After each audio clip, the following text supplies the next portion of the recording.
अस्सलाम वालेकुम स्टूडेंट्स। उम्मीद करता हूँ बेटा कि आप सब लोग बिल्कुल ठीक होंगे और वीकेंड है तो कल तो इंशाल्लाह कोई क्लास नहीं होगी। बेटा कल हमने लास्ट टॉपिक डिस्कस किया था, तो आपका कोई क्वेश्चन है अगर, क्योंकि हमने कहा था कि आज हम उनको डिस्कस करेंगे, रिवाइज करेंगे टॉपिक्स को। किसी बच्चे का कोई क्वेश्चन होगा तो उसको आंसर करेंगे। अगर हमने कुछ न्यूमेरिकल्स भी, एक मैं न्यूमेरिकल भी समझा दूंगा ताकि, क्योंकि बच्चे बुक में दिए हुए हैं बिल्कुल इजी, एक ही तरह के न्यूमेरिकल्स हैं, तो हम उनको देख लेंगे, उनको आज उनको भी देख लेंगे। तो अगर किसी बच्चे का क्वेश्चन है अगर, तो वो बेटा आप लोग ज़रूर आप लोग आज उसको पूछें बेटा, ताकि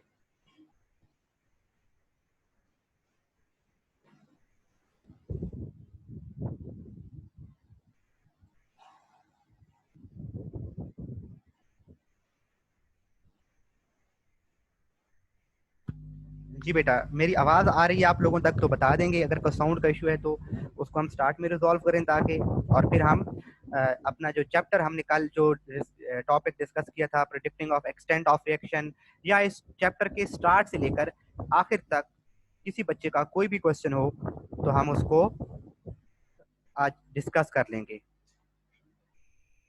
क्योंकि फिर हम नेक्स्ट चैप्टर पे मूव करेंगे तो प्रीवियस चैप्टर में हमारी कोई कंफ्यूजन नहीं होनी चाहिए। जो बच्चे अभी इंटर हो रहे हैं बेटा, मैंने आप लोगों से मैं ये कह रहा था बेटा कि इस चैप्टर नंबर 9 इक्विलिब्रियम कांस्टेंट के हवाले से अगर बेटा आप लोगों का कोई भी क्वेश्चन है तो वो आप लोग पूछें।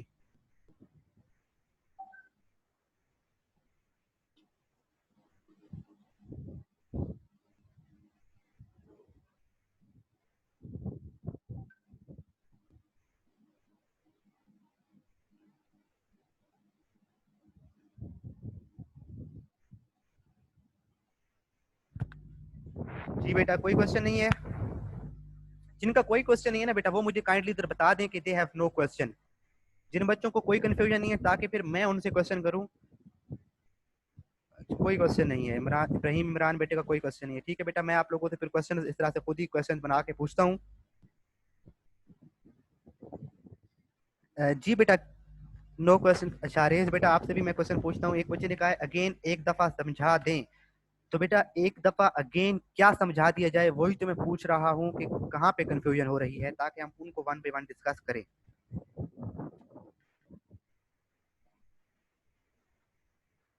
लास्ट टॉपिक अगेन समझा दें। ठीक है बेटा, डिस्कस करते हैं इसको।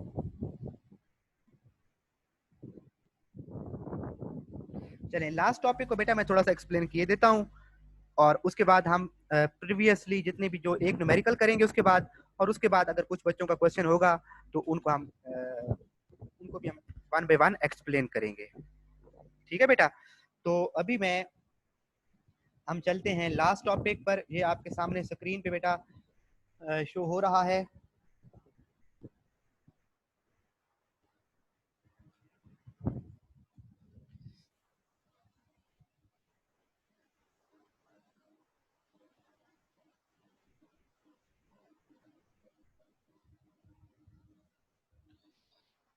प्रिडिक्टिंग एक्सटेंट ऑफ, अच्छा एक बच्चे का क्वेश्चन है sir, law of math section के लॉन्ग क्वेश्चन में derivation of the expression for equilibrium constant for general reaction की हेडिंग से ऊपर वाली डेरिवेशन राइट करेंगे।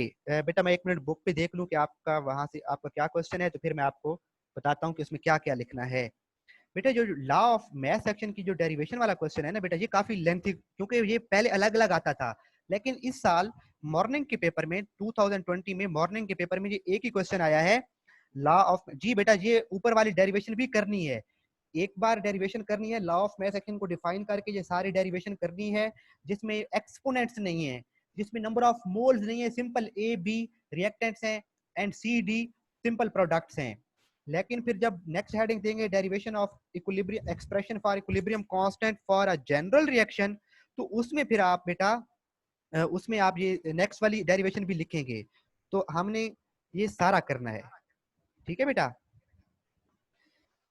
चलें लास्ट टॉपिक की तरफ चलते हैं, प्रिडिक्टिंग एक्सटेंट ऑफ रिएक्शन। तो बेटा एक तो मैंने कल आपको बताया था स्टार्ट में, यहाँ से वेरी इंपॉर्टेंट शॉर्ट क्वेश्चन आता है कि मतलब क्या है predicting extent of reaction, what is meant by extent of reaction. तो मैंने बेटा कहा था कि आप लोग उसको कहाँ से स्टार्ट करेंगे, यहाँ से इट से स्टार्ट करेंगे। लास्ट में it indicates to which extent reactants are converted to products, in fact it measures how far a reaction proceeds before establishing equilibrium state. यहां तक कि बेटा वर्डिंग समझें। हमें अगर कोई भी एक्सप्रेशन दिया गया है, कोई भी रिएक्शन दिया गया है और आप हमें उसकी बता दी गई है केसी वैल्यू, इक्विलिब्रियम कांस्टेंट की वैल्यू अगर हमें बता दी गई है, तो हम कैसे उसको कर सकते हैं, उसका बता सकते हैं कि किस हद तक रिएक्शन हुआ है, क्या ज्यादा प्रोडक्ट्स बने हैं इस रिएक्शन में या कम प्रोडक्ट्स बने हैं इस रिएक्शन में। सपोज हम मूव करते हैं बेटा व्हाइट बोर्ड की तरफ, और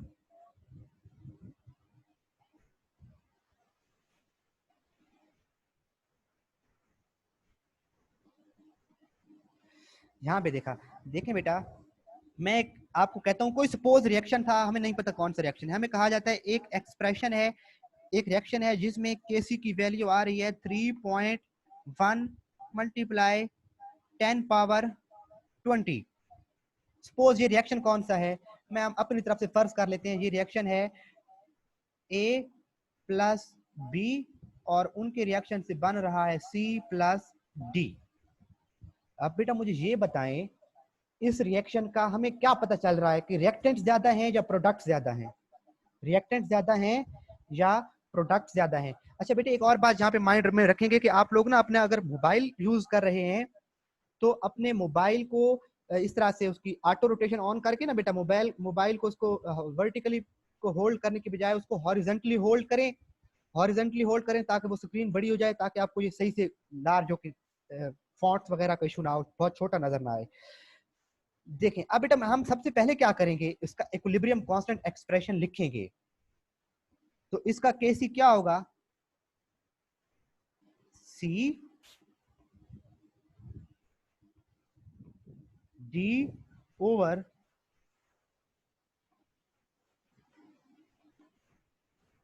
बी।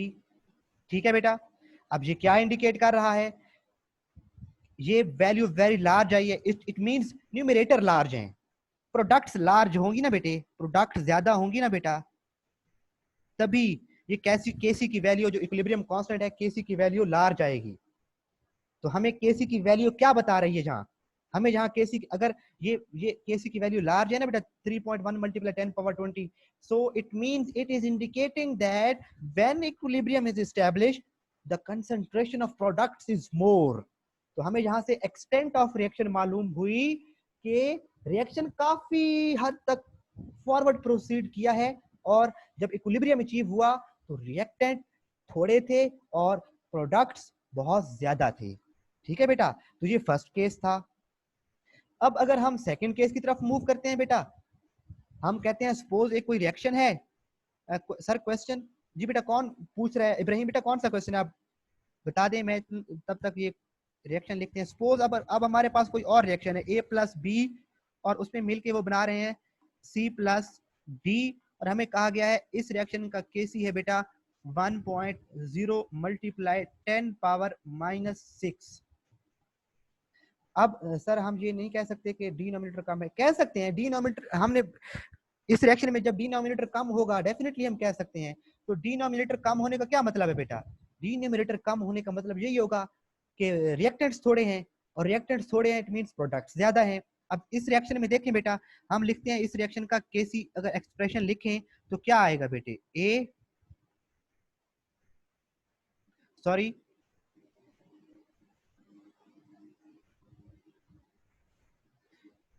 ये सी एंड डी, और नीचे क्या लिखेंगे बेटा, ए एंड बी। वैल्यू केसी की क्या है बेटा 10 पावर -6 में है, तो ये मतलब कि वैल्यू क्या है बेटा, कम है, ऐसी बात है बेटा। ये क्या इंडिकेट कर रहा है, केसी की वैल्यू 10 पावर -6 बहुत कम है। ये केसी की वैल्यू, ये इस केसी की वैल्यू कब कम आएगी बेटा, जब न्यूमरेटर लार्ज होगा और डिनोमिनेटर जो है वो लार्ज होगा, और न्यूमरेटर क्या होगा कम होगा और ये क्या होंगे बेटा, मोर होंगे। और रिएक्शन की इक्वेशन में जाएं तो ए और बी क्या है, रिएक्टेंट्स हैं। इसका मतलब है अगर रिएक्टेंट बहुत ज्यादा है और प्रोडक्ट्स कम है तो केसी की वैल्यू क्या आई है बेटा, इसीलिए बहुत स्मॉल आई है। तो अगर कोई रिएक्शन आपको बता दिया जाए कि केसी की वैल्यू हमें पता चल रहा है बहुत थोड़ी है, वेरी लेस देन 1, एक से बहुत थोड़ी है, 10 पावर माइनस 1 2 3 4 5 6 माइनस में है पावर, तो हमें पता चल जाएगा कि ये रिएक्शन जो हो रहा था, ये जैसे रिएक्शन स्टार्ट हुआ फौरन इक्विलिब्रियम अचीव हो गया। देखें इसकी हम ये देखें ना, अगर ये ए प्लस बी थे, ये हमारे पास 100 मालिक्यूल थे, इनके सी प्लस डी बना, 100 से ये कम हो के बेटा ये सपोज ये 80 बचते हैं और ये 20 बनते हैं, तो इनमें क्या हो जाता है, इक्विलिब्रियम अचीव हो जाता है। इस सपोज कर रहे हैं इस केस में इक्विलिब्रियम अचीव हो गया, रिएक्टेंट जो है बेटा वो बहुत ज्यादा है और प्रोडक्ट क्या है बेटा, वो बहुत लेस है। तो ये कौन इंडिकेट करेगा, हमें सिर्फ केसी की वैल्यू देख के हम बता देंगे कि ऐसे केस में रिएक्टेंट बहुत ज्यादा है और प्रोडक्ट बहुत कम है। और थर्ड केस कौन सा था बेटे, थर्ड केस कौन सा है, जिसमें अगर आप सपोज एक और रिएक्शन है जिसमें आप हमारे पास ए प्लस बी क्या है, रिएक्टेंट्स हैं, और सी प्लस डी अगर प्रोडक्ट्स हैं, और हमें कहा जाता है इस रिएक्शन का केसी आ रहा है बेटे सपोज 8.0, बस 8 आ गया, 10 आ गया, कोई बहुत लार्ज वैल्यू है ना बहुत स्मॉल वैल्यू है, तो ऐसे ऐसे केस में हम क्या कह सकते हैं बेटा, केसी एक्सप्रेशन लिखेंगे,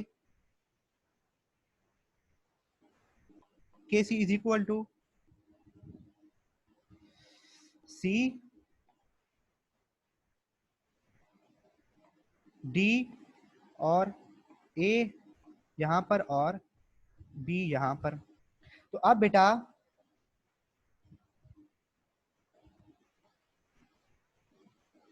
यहाँ पे हमें क्या क्या मतलब होगा, जब केसी की वैल्यू ना तो बहुत लार्ज है ना बहुत स्मॉल है, तो ये यही इंडिकेट करेगा बेटा, ये बात यही इंडिकेट होगा जहां पर कि ना तो न्यूमरेटर बहुत ज्यादा है ना डिन्यूमरेटर बहुत ज्यादा है, दोनों की अमाउंट एक दूसरे के ऑलमोस्ट इक्वल इक्वल है। दैट्स व्हाई केसी की वैल्यू ना तो बहुत लार्ज आई है और ना ही बहुत स्मॉल आई है।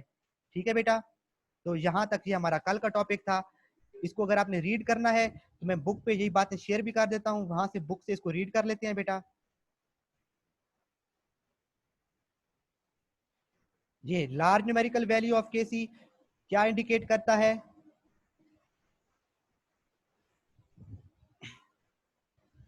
Large numerical value of KC, मैं इसको बेटा रीड कर देता हूँ, आप साथ में फॉलो करेंगे। The large value of Kc indicates that at equilibrium position, the reaction mixture consists of almost all products. Large value of Kc means product concentration of products is very high, very large amount of products are present, and reactants are negligible. Negligible means ना होने के बराबर। तो the reaction has almost gone to completion, for example oxidation of carbon। और ये equation भी याद रखेंगे बेटा, याद रखें, ये आपको इक्वेशन भी याद करनी पड़ेगी और केसी की जो वैल्यू सामने लिखी हुई है 2.2 मल्टीप्लाई 10 पावर 22, ये लिखेंगे और ये याद करेंगे अच्छी तरह से, भूले नहीं था आके बेटा। और स्मॉल वैल्यू ऑफ केसी को बेटा खुद रीड कर लें, और नेक्स्ट जो है कंपेरेबल अमाउंट ऑफ केसी, ये इक्वेशन भी साथ साथ याद करेंगे। तो जिस बच्चे ने क्वेश्चन किया था कि सर, जो बच्चे कह रहे थे कि सर ये प्रीवियस लेक्चर रिवाइज करा दें, तो बेटा is it clear now, previous lecture is clear now, should we move towards solving a numerical from exercise?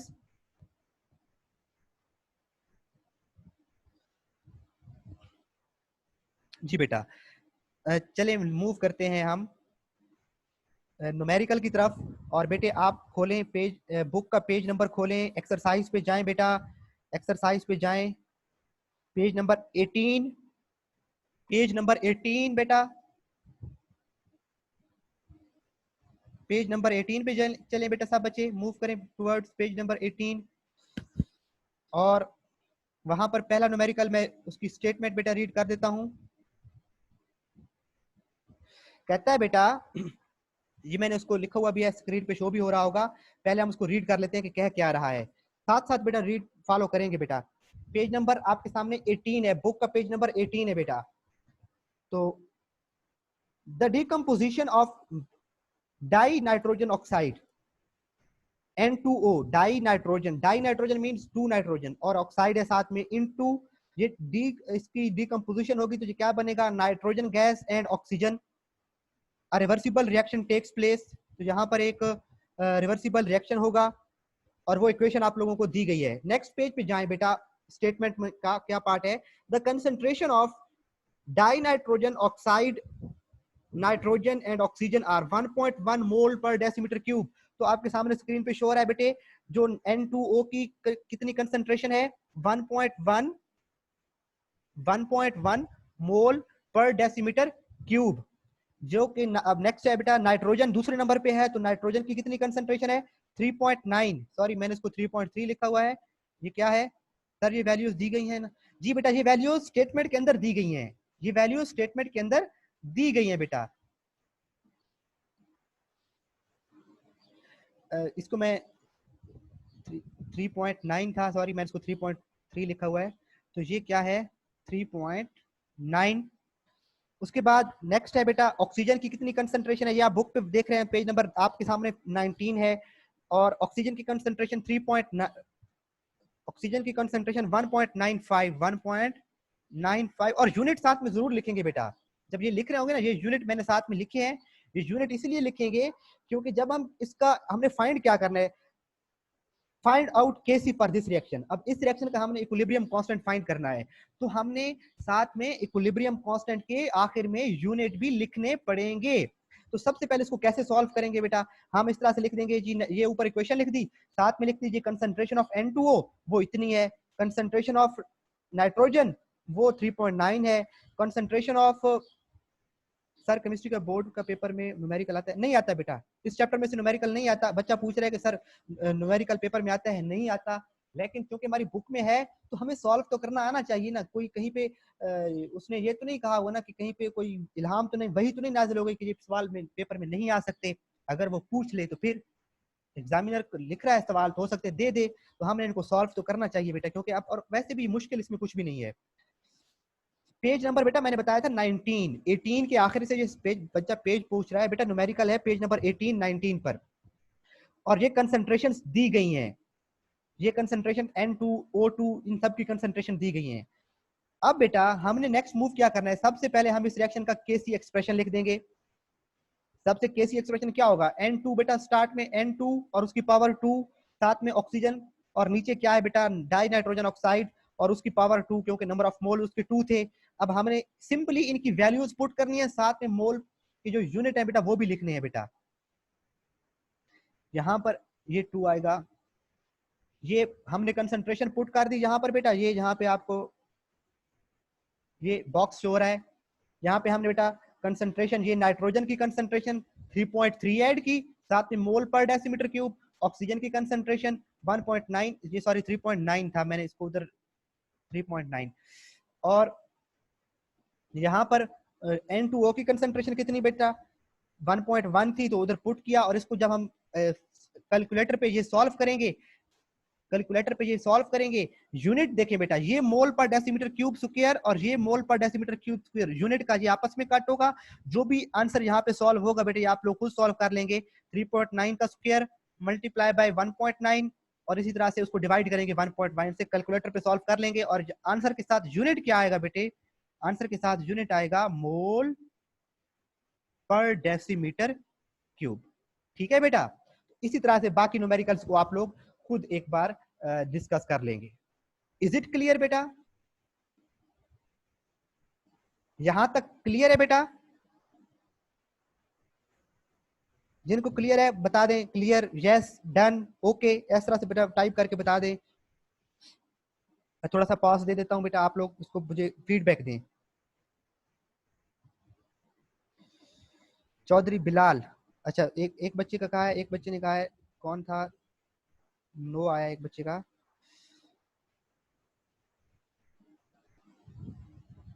जी बेटा चौधरी बिलाल, बिलाल बेटे सर कैलकुलेशन के लिए एक स्टैंडर्ड यूनिट नहीं होता, नहीं बेटा ये देखे ना, क्योंकि केसी की यूनिट वेरी करेंगे नंबर ऑफ मोल के साथ साथ। अगर यहाँ पे पावर 3 होती तो मोल का भी हमने पावर 3 आती, और यहाँ पे देखे ना बेटा, यहाँ पे ये अगर पावर 3 होती, ये वाली जहाँ पे 2 है, इस बॉक्स के नीचे पावर 2 है ना बेटा, अगर जब ये 3 होगी तो डेफिनेटली फिर मोल का भी क्यूब और डेसीमीटर पर डेसीमीटर क्यूब का भी क्यूब। तो यूनिट आप लोगों ने लिखने हैं साथ में और इनको साथ में सॉल्व करना पड़ेगा आपको, ठीक है बेटा। बिलाल बेटे आपने लिखा है नो, तो आप मुझे बेटा ये काइंडली बताएं कि आपको कहाँ पे कंफ्यूजन है बेटा। मैं एक वीडियो शेयर करता हूँ बेटा आप यहाँ पर, और उस वीडियो में हम लोग जो है डिस्कस करेंगे ये सारा चैप्टर जो है ना बेटा हमारा।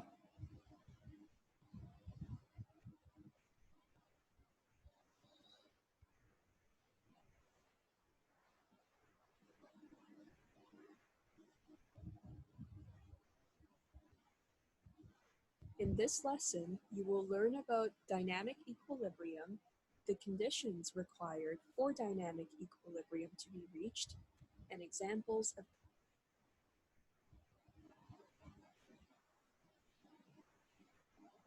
बच्चे ने कहा है सर अपना कोई कांटेक्ट और ईमेल दे दें जहां पर हमसे क्वेश्चनिंग कर सकते हैं प्लीज। अब्दुल रहमान बेटे का क्वेश्चन है बेटा, ईमेल या फिर कांटेक्ट। ठीक है बेटा, मैं यहाँ पे आप लोगों को बता दूंगा। आप लोग सर अजहर से भी मेरा कांटेक्ट ले सकते हैं बेटा। अगर आप लोग जिस बच्चे को बेटा मेरी बात याद रखें, अगर आपको कोई कहीं पे किसी टॉपिक में कंफ्यूजन आती है ना बेटा, सेपरेटली भी हम अपना एक अलग से मतलब क्लास टाइमिंग से अलावा 2 बजे 3 बजे 4 बजे 5 बजे 6 बजे असर के टाइम, सुबह क्लास स्टार्ट होने से पहले किसी भी टाइम आप अपनी सेपरेट जूम मीटिंग अरेंज करके कोई भी टॉपिक उसको दोबारा भी डिस्कस कर सकते हैं। तो मैं बेटा एंड में अपना ईमेल एड्रेस बता दूंगा, आप वहां पे मुझसे कांटेक्ट कर लीजिएगा। देखिए बेटा, ये डायनामिक इक्विलिब्रियम और एक वीडियो है बेटा, इसमें डायनामिक इक्विलिब्रियम है क्या, रिवर्सिबल रिएक्शन, बैलेंस क्या है, ये सारी चीजें इसमें शो हो रही थी, तो मैंने सोचा ये आप लोगों के साथ शेयर कर दें।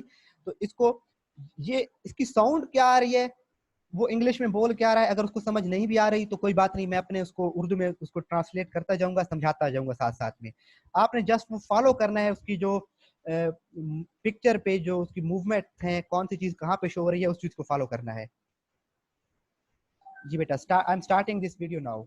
systems at equilibrium.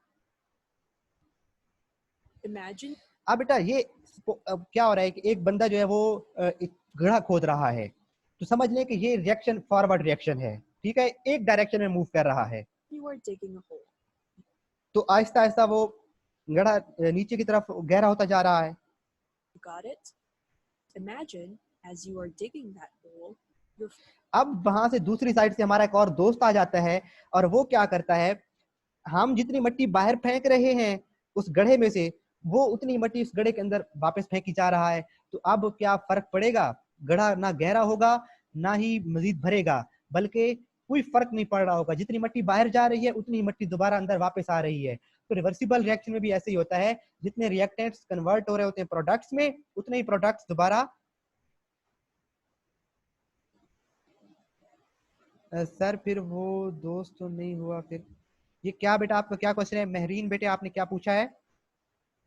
हाँ हाँ कोई बात नहीं, अच्छा ये बंदा, अच्छा मैं समझ गया आपका क्वेश्चन, वो दोस्त तो ना हुआ फिर। तो चलो हमें तो समझ आ रही है ना, वो आपस में चाहे लड़ते रहे। देखें बेटा वीडियो को फॉलो करें। friend is refilling it.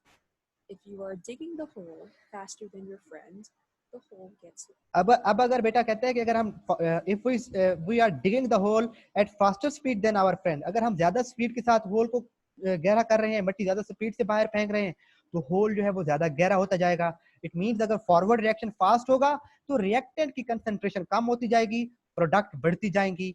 लेकिन अगर इसका अपोजिट हो जाए, larger.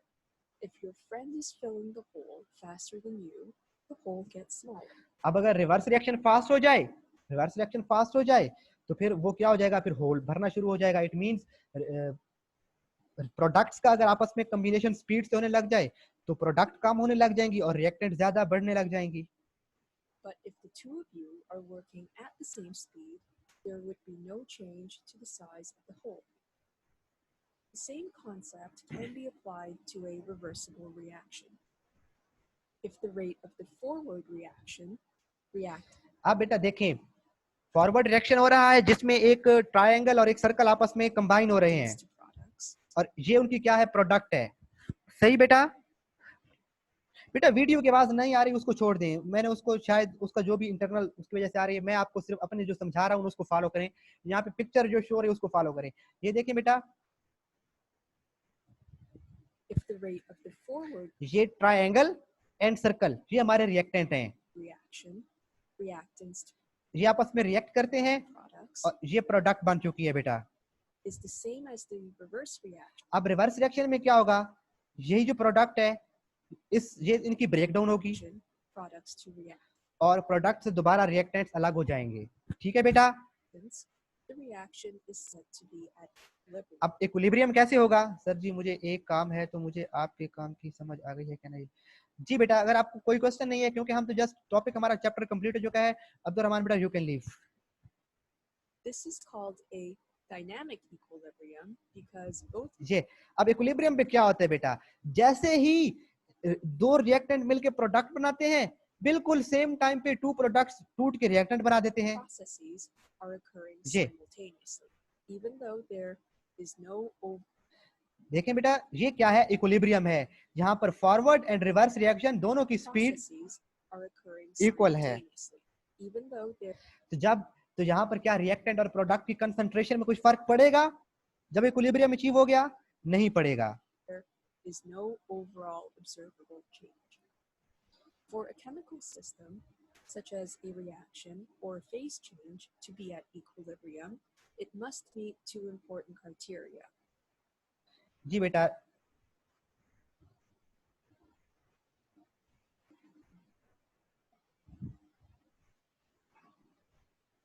स्टैटिक इक्विलिब्रियम की तो बेटा वो एक ही चीज, बस आप देखें दीवार आपके सामने राइट साइड पे देखें दीवार खड़ी है, तो ये स्टैटिक इक्विलिब्रियम है। जितनी तरफ से उस पे फोर्सेस एक्ट कर रही हैं वो एक दूसरे को न्यूट्रलाइज कर रही हैं। स्टैटिक का तो मतलब है ना रुका हुआ। हमें कंफ्यूजन होती है बच्चों को डायनामिक इक्विलिब्रियम में। हम कैसे कह सकते हैं कि रिएक्शन हो भी रहा है और रिएक्टेंट प्रोडक्ट में कन्वर्ट हो रहे हैं, प्रोडक्ट रिएक्टेंट में कन्वर्ट हो रहे हैं, उनकी कंसंट्रेशन पे फर्क नहीं पड़ता। तो उसमें थोड़ी कंफ्यूजन होती थी।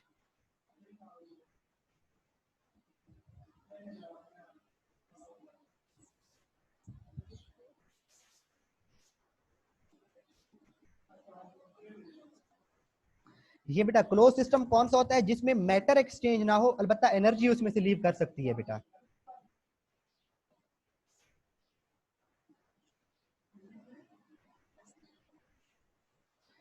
ये बेटा अब हमने स्टार्ट में हाइड्रोजन और आयोडीन का जो रिएक्शन डिस्कस किया था ना बेटा, ये उसी की एग्जांपल आ रही है। किसमें? रिवर्सिबल रिएक्शन में। इसको फॉलो कीजिएगा बेटा।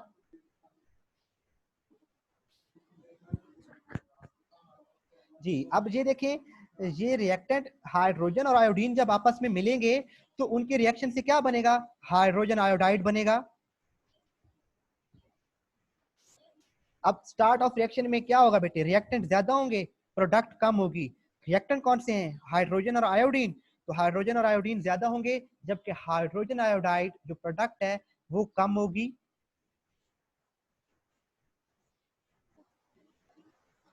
ये देखिए ये बहुत ज्यादा है। I2 का भी उसने काफी जो उसका क्लाउड बनाया है वो लार्ज बना हुआ है, और H2 का भी क्लाउड लार्ज बना हुआ है, और I2 का कलर भी याद रखें पर्पल कलर होता है। ये MCQ आता है बेटा। ये अब इनकी कंसंट्रेशन कम होती जाएगी और इनकी कंसंट्रेशन कम होती जाएगी, और इनकी कंसंट्रेशन कम होने से बनेगा क्या? Hydrogen iodide.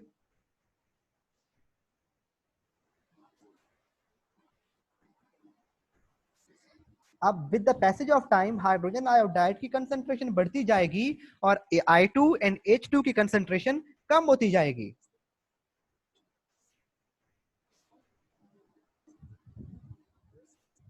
जब हाइड्रोजन आयोडाइड बन जाएगा तो अब रिवर्स रिएक्शन स्टार्ट हो गया। अब उसी हाइड्रोजन आयोडाइड से I2 और H2 दोबारा बनने लग गए हैं बेटा।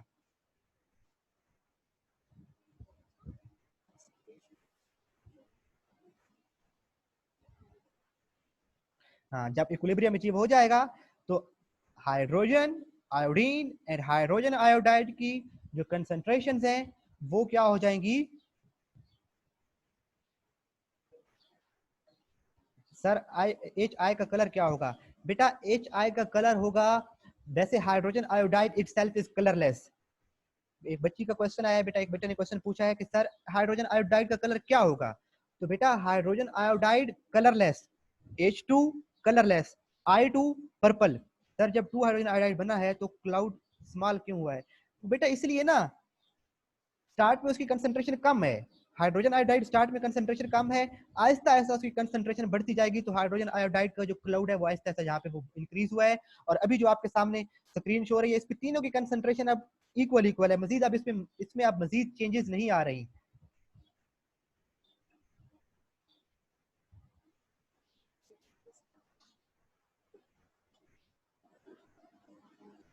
जी, ये हाइड्रोजन और आयोडीन का रिएक्शन हो रहा है और उससे 2 हाइड्रोजन आयोडाइड बन रहे हैं,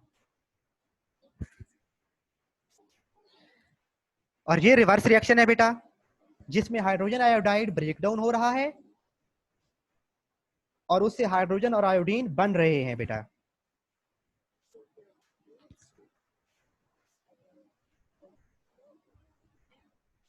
जी, फॉरवर्ड एंड रिवर्स रिएक्शन की स्पीड इक्वल हो चुकी है। ये रिएक्शन स्टॉप नहीं होता, कंटिन्यू रहता है, लेकिन रिएक्टेंट प्रोडक्ट में एंड प्रोडक्ट रिएक्टेंट में इक्वल स्पीड पे चेंज होते रहते हैं। इस स्टेट को क्या कहते हैं बेटा? डायनामिक इक्विलिब्रियम कहते हैं।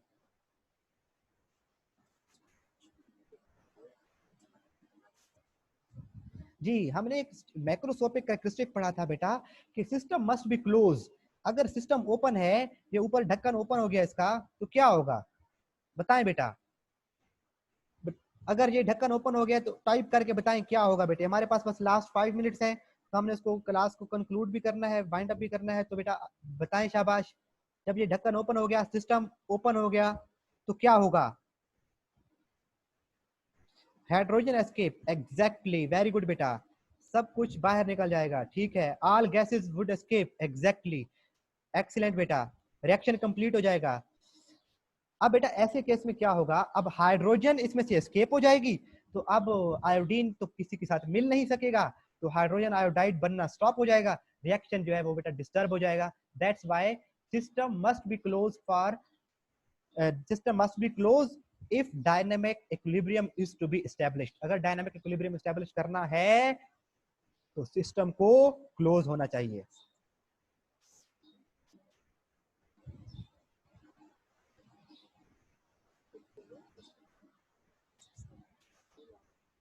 Not at equilibrium.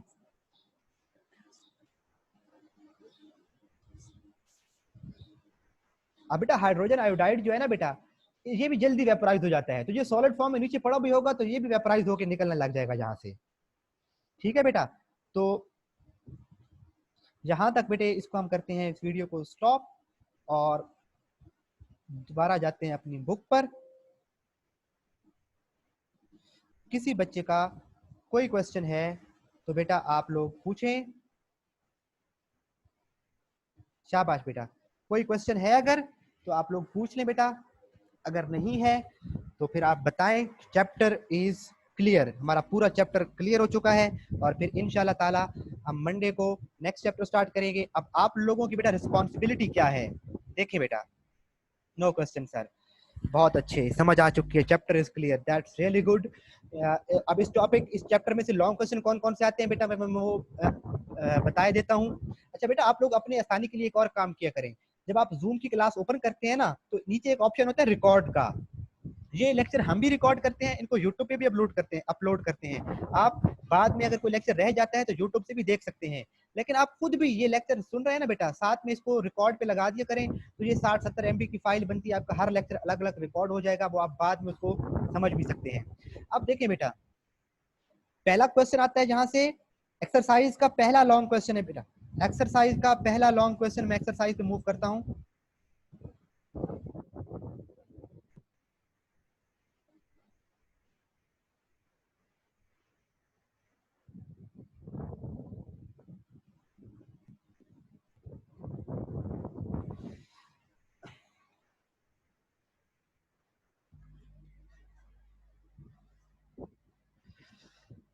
बेटा हम हमारा मकसद यही है, एक बच्चा कह रहा है कि सर हमें बहुत अच्छी मुझे समझ आ गई है। आपने रिकॉर्डिंग, अच्छा मैंने रिकॉर्डिंग डिसेबल की हुई है तो उसका बेटा मुझे नहीं पता, चलो कोई बात नहीं, मैं इसको रिकॉर्ड कर रहा हूँ तो हम इसको यूट्यूब पे अपलोड कर दिया करेंगे। देखिए बेटा, ये एक्सरसाइज का पहला लॉन्ग क्वेश्चन शो हो रहा है बेटा आपके सामने, मोबाइल की स्क्रीन पे देखें। Describe reversible reaction with the help of example and graph. Reversible reaction की डेफिनेशन, फॉरवर्ड रिएक्शन की डेफिनेशन, रिवर्स रिएक्शन की definition, explanation with the help of example, चाहे तो हाइड्रोजन और आयोडीन वाली एग्जांपल दें, चाहे तो वो सोडियम कैल्शियम कार्बोनेट और कार्बन डाइऑक्साइड वाली एग्जांपल दें, और फिर लास्ट में हेडिंग आएगी explanation with the help of graph, और वो ग्राफ बनाकर और उसका टेबल लिख, उसका जो ऊपर पैराग्राफ था वो लिख दें। उसके बाद नेक्स्ट लॉन्ग क्वेश्चन है बेटा, नेक्स्ट लॉन्ग क्वेश्चन स्टार्ट में था पेज नंबर आई थिंक 5 या 6 है ये, हाँ ये आपके सामने स्क्रीन पे शो हो रहा है, ये फॉरवर्ड रिएक्शन और रिवर्स रिएक्शन का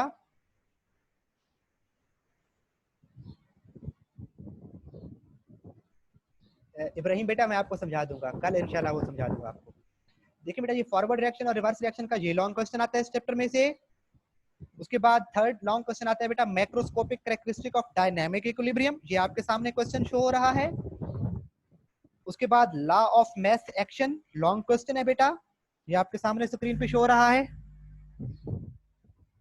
और इस चैप्टर का लास्ट बेटा ये जो इक्विलिब्रियम कांस्टेंट और इट्स यूनिट्स वाला है, ये शॉर्ट क्वेश्चन है बेटा।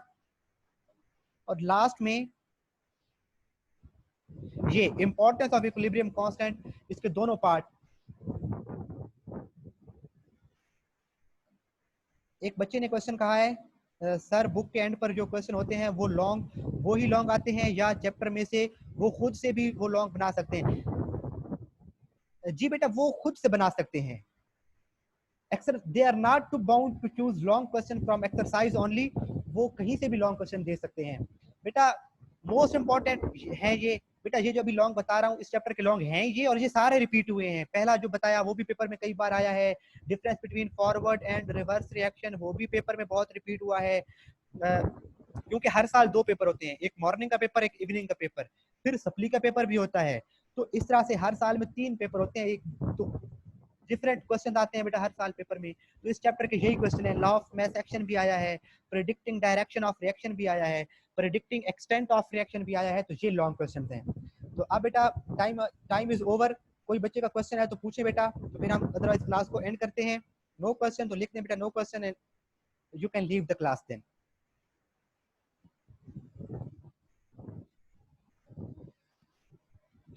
ठीक है बेटा, क्लास में लीव करने लगा हूँ। इंशाल्लाह मंडे को नेक्स्ट चैप्टर स्टार्ट करेंगे। आप लोगों ने इसकी फिर भी कोई कंफ्यूजन हो तो आप पूछ सकते हैं। तब तक के लिए अल्लाह हाफिज, अपना बहुत ख्याल रखिएगा, दुआओं में याद रखिएगा। अल्लाह हाफिज बेटा। अच्छा, एक बेटे ने क्वेश्चन कहा है कि यूट्यूब पर वीडियोस और क्या सर्च करेंगे? बेटा आप यूट्यूब पे सर्च करें, यूट्यूब पे सर्च करें यूजीआई लर्निंग स्कूल। उसको वहां पर आपको ये लिखे बेटा, मैं इसको टाइप कर लिख देता हूँ, यूजीआई लर्निंग स्कूल। वहां पे आपको सारे लेक्चर्स मिल जाएंगे, सब सब्जेक्ट्स के बेटा वहां पे अपलोड हो जाते हैं। ठीक है बेटा, मैं क्लास एंड करने लगा हूँ। अल्लाह हाफिज बेटा।